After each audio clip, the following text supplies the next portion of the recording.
everyone, this is Anjali Tiwari welcoming you all to Angels English Learning. I'm here with the explanation of our third poem, Keeping Quiet by Pablo Neruda.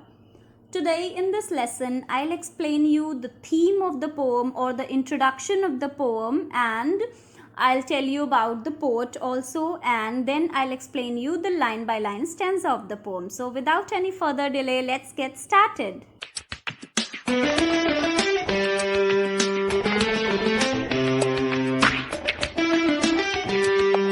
So friends, this poem Keeping Quiet is written by Pablo Neruda. Pablo Neruda कौन थे? He was a famous Chilean poet. Chilean लोग कौन होते हैं? वो लोग जो Spanish language बोलते हैं. It means this poem was originally written in Spanish and later it was converted into English language. He also won Nobel Prize for Literature in 1971. इन्हें Nobel Prize भी मिला लिटरेचर के लिए 1971 में. And he was having a personal way of writing और personal symbol of writing, so he used to write with green ink. इनका अपना लिखने का तरीका था, ये ग्रीन कलर की इंक से लिखते थे. Now we'll discuss about the theme of the poem और the introduction of the poem and then we'll cover our line by line explanation. So friends, if you want to understand this poem, you have to keep these 4 points in your mind, which are introspection, retrospection, mindfulness and healing. ये जो 4 points हैं ये poet ने यहाँ पर इस pome में use किए हैं, तो हमें इनको ध्यान रखना है. The first one we have is introspection. Introspection क्या है? To examine our own ideas and feelings for a second. हमें क्या करना है? हम इतनी ज़्यादा भागा दौड़ी में आजकल बिज़ी रहते, इतनी ज़्यादा हमारी हैक्टिक लाइफ हो चुकी है कि हम हमारे जो खुद के आइडियाज़ हैं या हमारी फीलिंग्स हैं उन पर हम ध्यान ही नहीं देते हैं. हम क्या सोच रहे हैं, क्या फील कर रहे हैं, उसको हम इम्पोर्टेंस नहीं देते और बस ऐसे ही दौड़ते चले जाते, भागते चले जाते, ऐसे ही पूरी लाइफ हमारी निकल जाती है. तो हमें अब अपने आप को टाइम देना है. For a second, for a moment हमें सोचना है कि हम क्या चाहते हैं, क्या नहीं चाहते हैं. इन सारी चीज़ों पर हमें फोकस करना है. Second point is retrospection. Retro का मतलब होता है पास्ट एंड स्पेक्शन का मतलब होता है एग्जामिन करना. तो यहाँ पर पोइट हमसे कह रहे हैं कि हमें हमारे जो भी पास्ट एक्शंस हैं, इवेंट्स हैं, उनको देखना है, उनको एग्जामिन करना है. क्या होता है, हम इतनी जल्दी जल्दी भागे जा रहे हैं अपनी लाइफ में और हम बिल्कुल भी टाइम नहीं दे रहे, क्वाइट नहीं रह रहे, सोच नहीं रहे हैं कि हमारे जो भी पास्ट के एक्शंस हैं उनका क्या रिएक्शन हो रहा है, उनका क्या प्रभाव पड़ रहा है. तो अब हमें क्वाइट रहना है, स्टिल रहना है कुछ मोमेंट्स के लिए और हमें चेक करना है कि हमने जो भी पास्ट में किया है उसका हमारे ऊपर क्या प्रभाव पड़ रहा है, हमारे नेचर के ऊपर क्या प्रभाव पड़ रहा है. इसलिए वो कह रहे हैं कि आपको कुछ मोमेंट्स के लिए क्वाइट होकर के अपने पास्ट के बारे में सोचना है. Next point is mindfulness. यहाँ पर माइंडफुलनेस से पोइट क्या कह रहे हैं? We have to live in our present. वो ऐसा क्यों कह रहे हैं? जस्ट बिकॉज आज की जो हमारी भागा दौड़ी वाली लाइफ है इसमें या तो हम हमारे पास्ट के बारे में सोच के परेशान रहते हैं कि ओ गॉड हमें पास्ट में ये नहीं मिला, हमने ये मिस्टेक किया, ये नहीं किया, और या फिर हम हमारे फ्यूचर को लेकर के वरीड रहते हैं, हमें ये करना है, ये भी करना है, मुझे ये पाना है, ये लग्जरियस लाइफ चाहिए, ये मटीरियलिस्टिक लाइफ चाहिए. तो इसकी वजह से हम हमारे प्रेजेंट मोमेंट को एंजॉय नहीं कर पाते हैं, उसके बारे में सोच नहीं पाते और हम खुश नहीं रह पाते, हम परेशान ही रहते हैं या तो पास्ट को सोच करके या फ्यूचर को सोच करके. तो हमें ये नहीं करना है, जो भी मोमेंट है उसको फुल्ली इंजॉय करना है, उसको पूरी तरह से जीना है. यहाँ पर पोएट हमसे ये कह रहे हैं. And the last important point is healing. Healing का मतलब है वापस से हेल्दी होना, ठीक होना, रिकवर होना. तो पोएट यहाँ पर क्या बताना चाह रहे हैं हमें कि ये जो हमारी भागा दौड़ी वाली लाइफ है इसमें क्या होता है, फैक्ट्रीज लगाई जा रही हैं, उससे पोल्यूशन हो रहा है, नेचर को डिस्ट्रॉय किया जा रहा है, बिल्डिंग्स बनाई जा रही हैं पेड़ों को काट करके. तो उसकी वजह से क्या हो रहा है, बहुत ज़्यादा नुकसान हो रहा है. अगर हम कुछ सेकंड का पॉज लेंगे, शांत हो जाएंगे, रुक जाएंगे, क्वाइट हो जाएंगे, तो क्या होगा, नेचर भी हील करेगी और हमारी जो बॉडी है वो भी हील करेगी. अगर हम रुक करके शांति से थोड़ा सा रेस्ट लेंगे तो हमें हमारी बॉडी को भी हील होने का मौका मिलेगा और हमारी जो नेचर है उसको जो हम डिस्ट्रॉय कर रहे हैं उसको भी हील होने का मौका मिल जाएगा. तो इसलिए हमें थोड़ा सा क्वाइट रहना चाहिए, शांत रहना चाहिए. So this is the message which poet wants to give us with the help of this poem. Now we'll discuss line by line explanation of the poem. So our first stanza is, now we'll count to 12 and we'll all keep still. यहाँ पर poet कह रहे हैं कि हम यहाँ पर 12 तक काउंट करेंगे एंड देन हम सारे ही लोग जो हैं वो शांत हो जाएंगे. फॉर अ मोमेंट हम एकदम क्वाइट हो जाएंगे. अब यहाँ पर जो पोइट हैं वो हमें ये क्लियर नहीं कर रहे हैं कि उनका 12 से क्या मतलब है. उन्होंने ये चीज़ यहाँ पर बिल्कुल भी क्लियर नहीं की है. सो हम इसे अज्यूम कर सकते हैं it may be counting numbers और इट मे बी 12 आवर्स और it may be 12 months of the year और it may be 12 zodiac signs. वो हम अपने हिसाब से सोच सकते हैं, अज्यूम कर सकते हैं. हमें यहाँ पर क्या करना है, 12 तक काउंट करना है और एकदम शांत हो जाना है, स्टिल हो जाना है, क्वाइट हो जाना है. For once on the face of the earth let's not speak in any language. और हमें क्या करना है, कुछ मोमेंट्स के लिए इस अर्थ पर कोई भी लैंग्वेज में बात नहीं करनी है. जस्ट बिकॉज अगर आप स्टेट्स को ही देख लें तो अलग अलग स्टेट्स में जाते ही क्या होता है, इस अर्थ पे इतने सारे कंट्रीज़ हैं, उन कंट्रीज़ में इतने सारे स्टेट्स हैं, इतनी सारी जगह हैं छोटी बड़ी. तो आप कहीं पर भी जाते हैं तो वहाँ पर आपको क्या मिलती हैं, डिफरेंट डिफरेंट लैंग्वेजेस मिलती हैं. और इन लैंग्वेजेस की वजह से क्या होता है, हम सब एक दूसरे से अलग हो जाते हैं. ये जो हमारी लैंग्वेज है ये हमारे लिए मिसअंडरस्टैंडिंग क्रिएट कर सकती है. हमारी ये जो क्वाइट होने का जो प्रोसीजर है इसमें वो रुकावट बन सकती है, मिसअंडरस्टैंडिंग क्रिएट कर सकती है. इसलिए हमें किसी भी लैंग्वेज में कोई भी बात नहीं करनी है और हमें एकदम शांत रहना है.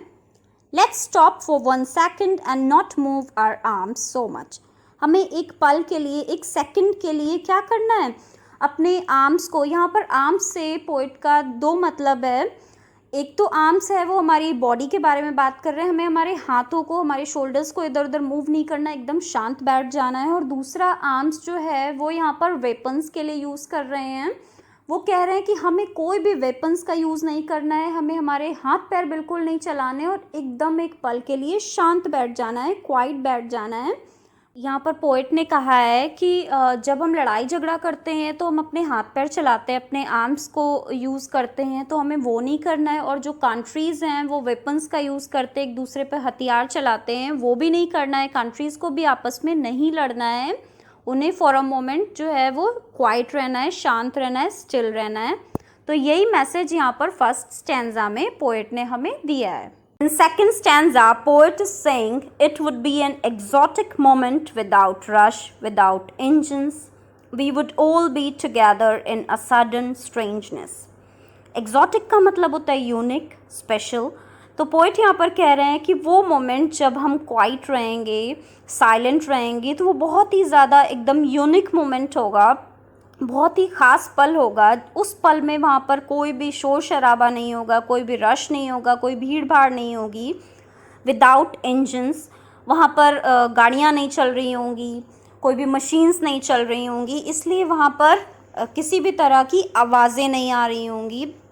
क्या होता है जनरली, हम जैसे ही सुबह से उठते हैं बस हमें भीड़ भाड़ सड़कों पर दिखाई देने लगती है. सब अपने अपने काम में जाने के लिए बिज़ी हैं, इधर उधर की भागा दौड़ी कर रहे हैं, गाड़ियाँ चलने लगती हैं, फैक्ट्रीज चलने लगती हैं. तो ये सब सुबह से ही शुरू हो जाता है शोर शराबा. तो जब हम एक पल के लिए शांत रहेंगे, क्वाइट रहेंगे, साइलेंट रहेंगे, तो ऐसा कुछ भी नहीं होगा. We would all be together in a sudden strangeness. हम सारे ही लोग जो हैं वो अलग विचारधारा के होते हैं, अलग अलग कामों में बिजी रहते हैं, अलग अलग सोचते हैं. लेकिन जब हम एक पल के लिए एक साथ शांत बैठे होंगे, क्वाइट बैठे होंगे, तो वो जो पल होगा वो बहुत ही ज़्यादा स्ट्रेंज होगा. आपने ऐसा पल कभी भी एक्सपीरियंस नहीं किया होगा. Fishermen in the cold sea would not harm whales and the man gathering salt would look at his hurt hands. अब यहाँ पर पोइट कह रहे हैं कि जब हम साइलेंट रहेंगे, क्वाइट रहेंगे, तो उस मोमेंट में हीलिंग होगी. कैसी हीलिंग होगी? Double healing. डबल हीलिंग का मतलब है वहाँ पर नेचर की भी हीलिंग होगी और हमारी भी हीलिंग होगी. कैसे? Fisherman in the cold sea would not harm whales. अब जो फिशरमैन है, जो मछुआरे हैं, जो मछलियाँ पकड़ने के लिए समुद्र में जाते हैं, वो मछलियाँ पकड़ने नहीं जाएंगे. और जब वो मछलियाँ पकड़ने नहीं जाएंगे तो वो अपने लिए उतना वक्त निकाल पाएंगे, वो देख पाएंगे कि उनका क्या लॉस हो रहा है, क्या उनको फिज़िकल प्रॉब्लम्स हैं, वो अपने लिए वक्त निकाल पाएंगे, अपनी फैमिली के लिए वक्त निकाल पाएंगे, उतना टाइम वो अपनों के साथ स्पेंड कर पाएंगे या अपने बारे में सोच पाएंगे कि वो क्या करना चाहते हैं, क्या नहीं करना चाहते हैं। तो इससे उनकी हीलिंग होगी, वो खुद को इंट्रोस्पेक्ट कर पाएंगे, रेट्रोस्पेक्ट कर पाएंगे कि उन्होंने जो भी किया है उससे नेचर को क्या नुकसान हुआ है, या जो वो कर रहे हैं अपने आप को टाइम नहीं दे रहे हैं उससे उनको क्या नुकसान हो रहा है। और दूसरी जो डबल हीलिंग की मैंने बात की है उसमें वेल्स को भी हील होने का मौका मिलेगा, मतलब अब वो थोड़े ज़्यादा वक्त तक समुद्र में रह पाएंगी, पानी में रह पाएंगी। तो यहाँ पर डबल हीलिंग की बात जो पोएट ने की है वो नेचर के लिए भी की है और हमारे लिए भी की है, क्योंकि ये बहुत ज़रूरी हो जाता है कि हम अपने बारे में सोचें कि हम जो भी कर रहे हैं उससे हमारे शरीर को क्या नुकसान हो रहा है और नेचर को क्या नुकसान हो रहा है। And the man gathering salt would look at his hurt hands. और ये जो आदमी है जो नमक इकट्ठा करने के लिए जाता है, ये भी अपने आप को देखेगा, इंट्रोस्पेक्ट करेगा, रेट्रोस्पेक्ट करेगा कि नमक इकट्ठा करते करते, अपनी रोजी रोटी कमाते कमाते रोज़ ये इतना बिजी हो जाता है कि इसने तो ध्यान ही नहीं दिया है कि इसके हाथों में इतने ज़ख्म हो गए हैं, इतने घाव हो गए हैं। तो अब ये जब क्वाइट बैठेगा, शांत बैठेगा, तो ये देख पाएगा कि इसके हाथों को हीलिंग की ज़रूरत है या इसको भी अपने लिए टाइम निकालने की ज़रूरत है। तो यही यहाँ पर बात पोएट ने कही है इस स्टैंजा में कि हमें अपने आप को हील करने का मौका देना चाहिए, नेचर को भी हील करने का मौका देना चाहिए, हमें इंट्रोस्पेक्ट और रेट्रोस्पेक्ट ज़रूर करना चाहिए। थर्ड स्टैंजा में यहाँ पर पोएट कह रहे हैं, those who prepare green wars, wars with gas, wars with fire, victory with no survivors, would put on clean clothes and walk about with their brothers in the shade doing nothing। यहाँ पर जो लोग हैं जो green Wars करते हैं, green कौन होता है? नेचर, और नेचर के खिलाफ जो युद्ध करते हैं उसको हम कहते हैं ग्रीन वॉर्स। मतलब ग्रीन वॉर के अंदर आप कह सकते हैं डिफॉरेस्टेशन आता है। Wars with gases, Wars with gases मतलब जो ये न्यूक्लियर वेपन्स का इस्तेमाल किया जाता है, एटॉमिक वेपन्स का इस्तेमाल किया जाता है, वो क्या होता है? गैशियस वॉर होता है जो हम नेचर के ख़िलाफ़ छेड़ते हैं। वॉर्स विद फायर, और जो ये गन्स होती हैं, बॉम्ब्स होते हैं, इनको हम कहेंगे वॉर्स विद फायर। तो इस तरह के जो वॉर करते हैं नेचर में, मतलब नेचर के ऊपर इन सारी चीज़ों से जब प्रहार करते हैं लोग, कौन लोग? इंडस्ट्रियलिस्ट जो केमिकल वेस्ट नदियों में डालते हैं, फिशिंग करते हैं और अलग अलग तरह की नेचर को नुकसान पहुंचाने की एक्टिविटीज़ करते हैं, डिफॉरेस्टेशन करते हैं, माइनिंग करते हैं। आपके पॉलिटिशियंस हो गए, इंडस्ट्रियलिस्ट्स हो गए, स्टेट्समैन्स हो गए। तो ये सब लोग जो हैं क्या कर रहे हैं? जो ये कर रहे हैं, जो ये जीतना चाहते हैं, उसमें ये एक टाइम ऐसा आएगा जब यहाँ पर कोई सर्वाइवर ही नहीं रह जाएगा। मतलब यहाँ पर नेचर में कुछ बचेगा ही नहीं, सब कुछ ख़त्म हो जाएगा और उसमें हम भी ख़त्म हो जाएंगे। मतलब ये जो कर रहे हैं, जो वॉर कर रहे हैं, जो ये युद्ध कर रहे हैं, उसमें ये तो जीत जाएंगे, लेकिन यहाँ पर कुछ भी नहीं बचेगा, सब कुछ समाप्त हो जाएगा, ख़त्म हो जाएगा। Would put on clean clothes and walk about with their brothers in the shade doing nothing। और हमें क्या करना है? अब बस ये सब खून खराबा, लड़ाई झगड़े, सबको अपना एनिमी मानना, नेचर को डिस्ट्रॉय करना, ये सब बंद कर देना है। पोइट यहाँ पर कह रहे हैं हमें नए कपड़े पहनने हैं। हम नए कपड़े कब पहनते हैं? जब हमारे पुराने कपड़े गंदे हो जाते हैं, मैले हो जाते हैं। तो यहाँ पर पोएट ने सिर्फ कपड़ों की बात नहीं की है, उन्होंने यहाँ पर दूसरी बात भी की है कि हमें लाइफ को नए तरीके से देखना है, न्यू अप्रोच करनी है, अपनी लाइफ में नए विचारों को लेके आना है, नए थॉट प्रोसेस को लेकर के आना है। और जो ये सबको अपना एनिमी मानना, नेचर को डिस्ट्रॉय करना, ये सब कुछ ख़त्म कर देना है, बंद कर देना है। And walk about with their brothers, और सभी के साथ भाईचारे की भावना रखनी है, सभी को अपना फ्रेंड मानना है, अपना भाई मानना है। In the shade doing nothing, और एक साथ उनका हाथ पकड़ करके शांति से छाँव में उनके साथ बैठ जाना है। हम जो कर रहे हैं उससे नेचर को क्या नुकसान हो रहा है, हमें क्या नुकसान हो रहा है और इसके रिजल्ट्स क्या हो सकते हैं, यही यहाँ पर पोएट ने हमें इस स्टैंजा में बताया है। What I want should not be confused with total inactivity. Life is what it is about. I want no truck with death। यहाँ पर पोइट कह रहे हैं कि आपको बिल्कुल भी कंफ्यूज नहीं होना है जब मैं आपसे साइलेंट होने को कह रहा हूँ, जब मैं आपसे क्वाइट रहने को कह रहा हूँ, तो आप ये मत समझिएगा कि मैं आपको इनएक्टिव होने के लिए कह रहा हूँ। नहीं, मैं एक पल के लिए भी आपको इनएक्टिव होने के लिए नहीं कह रहा हूँ। यहाँ पर साइलेंट पर्सन और इनएक्टिव पर्सन में डिफरेंस है। क्यों? क्योंकि जो साइलेंट होगा, जो क्वाइट होगा, वो अपने आप को इंट्रोस्पेक्ट करेगा, रेट्रोस्पेक्ट करेगा, वो हीलिंग भी करेगा, अपनी भी हीलिंग करेगा, नेचर के भी हीलिंग करेगा। लेकिन जो इनएक्टिव पर्सन होगा वो टोटल वेस्ट होगा, वो कुछ नहीं करेगा, वो एक लेज़ी पर्सन है जो कुछ कर ही नहीं सकता है या करना ही नहीं चाहता है।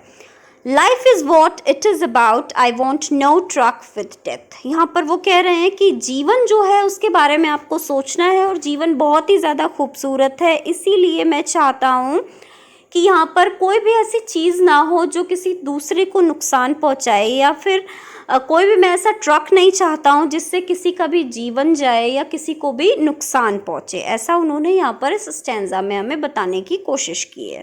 फोर्थ स्टैंजा में यहाँ पर पोइट कह रहे हैं, if we were not so single minded about keeping our lives moving and for once could perhaps a huge silence might interrupt the sadness of never understanding ourselves and of threatening ourselves with death। क्या होगा अगर हम बहुत ही ज़्यादा single minded ना हो? Single minded का मतलब सेल्फ सेंटर्ड और सेल्फिश ना हो। मतलब अगर हम अपनी ये जो सेल्फिश होने वाली जो ये नेगेटिव क्वालिटी है इसको छोड़ दें, इसको त्याग दें, about keeping our lifes moving, और सिर्फ अपनी लाइफ को चलाने के बारे में ना सोचें, अपने बारे में ना सोचें, and for once could perhaps a huge silence might interrupt this sadness. और कुछ पल के लिए अगर हम साइलेंस रह करके, मतलब साइलेंट होकर के ये सोचें कि ये जो सैडनेस है हमारी लाइफ में, ये हमें क्यों परेशान कर रही है, मतलब हम क्यों दुखी हैं, अगर इसके बारे में सोचें, अपनी सेल्फिशनेस को छोड़ करके सिर्फ अपने बारे में, अपने भले के बारे में सोचना छोड़ दें, अपनी लाइफ को कैसे मूव कराना है, अगर हम इससे बाहर निकल के देखें तो हम इस सैडनेस को ख़त्म कर सकते हैं।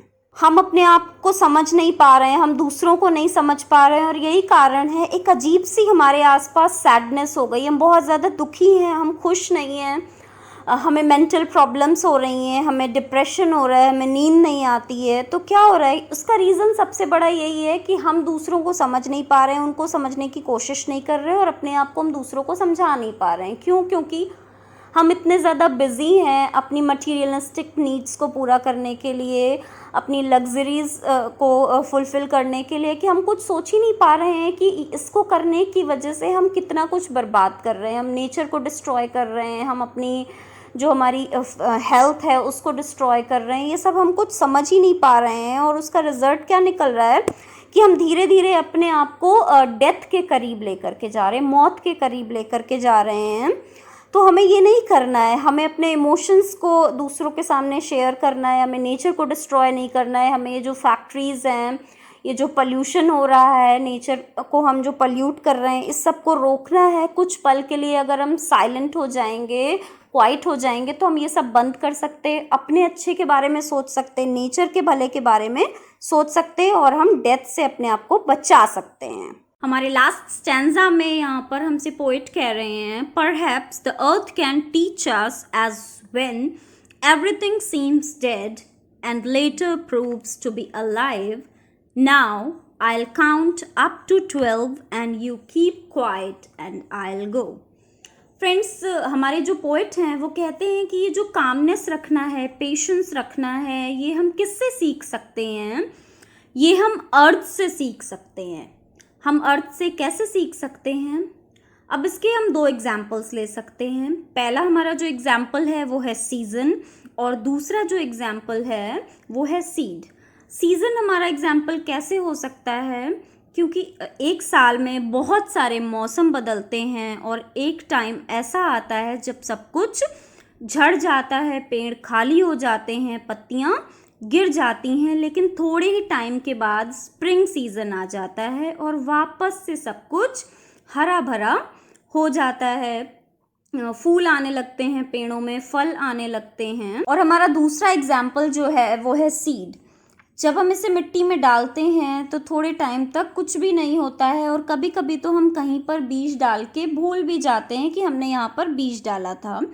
मगर थोड़े साइलेंस, थोड़ी पेशेंस और थोड़ी कामनेस के बाद में वो बीज जो है एक पौधा बन करके मिट्टी के बाहर आ जाता है, और धीरे धीरे वो पौधा बड़ा हो जाता है, और कुछ टाइम के बाद वो हमें फ्रूट्स और फ्लावर्स देने लगता है। तो यहाँ हमने देखा कि हमारी जो मदर नेचर है वो बड़ी ही खूबसूरती के साथ हमें सिखाती है कि ये जो मोमेंट ऑफ साइलेंस है वो हम सब के लिए बहुत इम्पॉर्टेंट है, और उसके बाद मतलब साइलेंस के बाद में हमें बहुत ही ज़्यादा खूबसूरत रिजल्ट्स देखने को मिलते हैं।